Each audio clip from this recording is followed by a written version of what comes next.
Yes, it's true, sometimes you can have your cake and eat it too. One of my favorite superfoods is dark chocolate.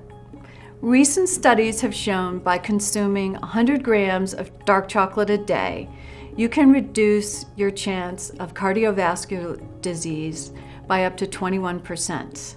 One of the reasons why dark chocolate is a superfood is that it contains flavonols, which actually reduce the blood clotting in your arteries, thus reducing your blood pressure and your chances of cardiovascular disease. Now, not all dark chocolate is the same. You need to look for organic or natural dark chocolate with at least a 60% cacao makeup in the ingredient profile. And you can find that labeled on the front of the package. You'll see how much cacao is in the dark chocolate. Another thing about dark chocolate is it's been proven to lift your mood.